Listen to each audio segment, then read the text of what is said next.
Bonjour, ici je vous propose une série de vidéos qui vont être consacrées à l'incrustation de particules générées en 2D qu'on appelle généralement des sprites. Dans ce cas, je vais utiliser Nuke et les incruster avec un rendu 3D d'Houdini. Le tout va être recomposé dans Nuke. Pour la première partie, nous allons aborder Nuke et sa gestion des particules. Pour une meilleure compréhension, je vais commencer avec une série de 3 images incrémentées, l'extension étant PNG, avec un channel alpha. Et ces 3 images sont en fait 3 images identiques, dont simplement la colorimétrie a changé en rouge, vert et bleu.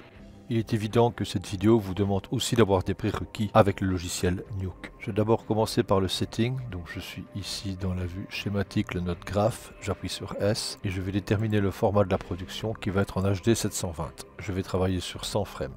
Je vais importer maintenant mes images. On choisit le dossier qui contient les 3 images incrémentées et on glisse, on dépose tout simplement dans l'environnement de Nuke. Lorsque je connecte le viewer, je vois maintenant mes 3 images qui se jouent l'une à la suite de l'autre. Si jamais votre setting a changé, n'oubliez pas de remettre les 100 frames pour la durée de la timeline. On va basculer dans un environnement 3D et créer notre émetteur de particules. Bouton droite, particules, particule émetteur. Pour visualiser vos particules, connectez le nœud viewer dessus. Actuellement, l'émission rate est de 10, c'est-à-dire qu'il émet 10 éléments. Je vais mettre 3 éléments.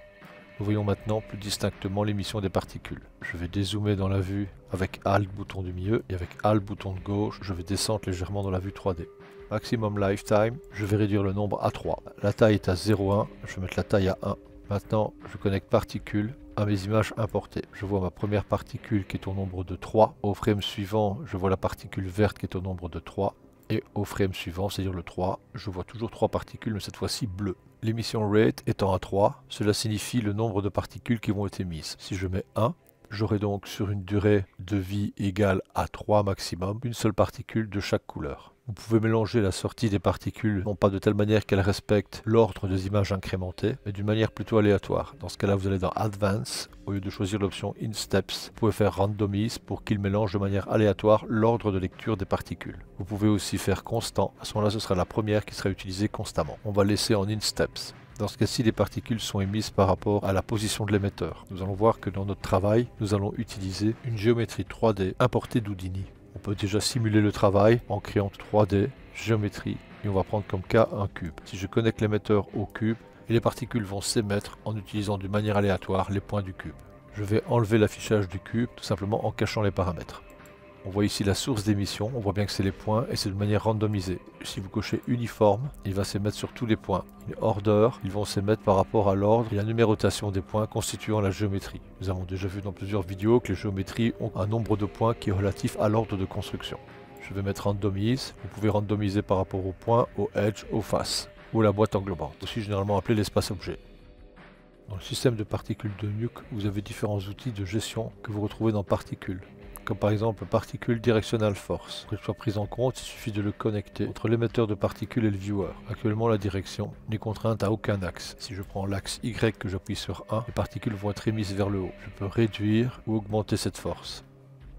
La force et la manière dont les particules sont émises peut être influencée aussi par la masse. Dans ce cas-là, si vous revenez dans les paramètres du particule émetteur, c'est-à-dire du premier nœud créant les particules que nous avons utilisées, vous avez ici la masse. Vous pouvez réduire la masse. À ce moment-là, ils vont monter beaucoup plus vite et plus haut. Vous pouvez aussi augmenter la masse en cliquant à l'intérieur, en allant au-delà de ce que le curseur vous propose par défaut, qui est la valeur 1.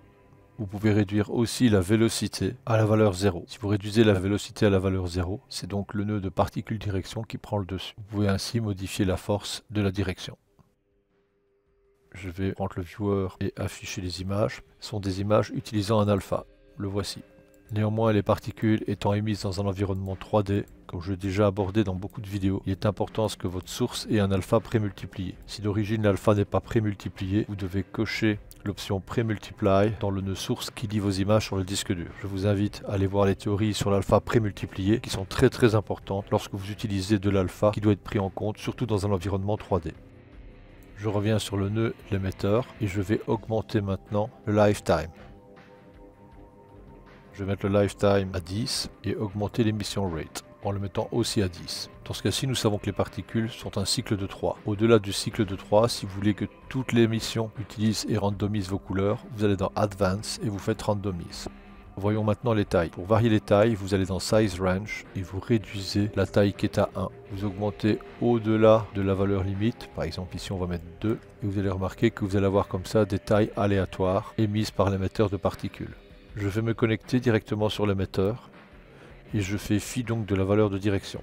Dans ce cas-là, je suis amené à augmenter la vélocité pour que ma particule s'éloigne de l'émetteur.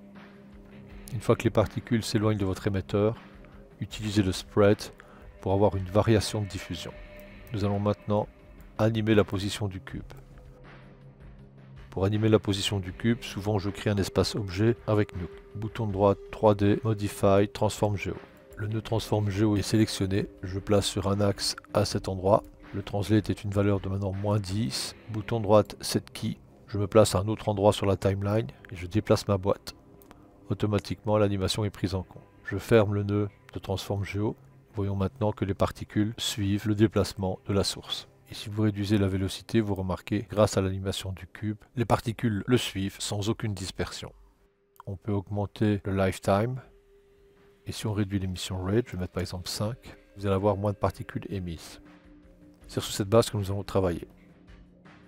À vous maintenant de créer vos suites de sprites. Ici par exemple j'en ai 4 ou plus, ainsi que leur esthétique.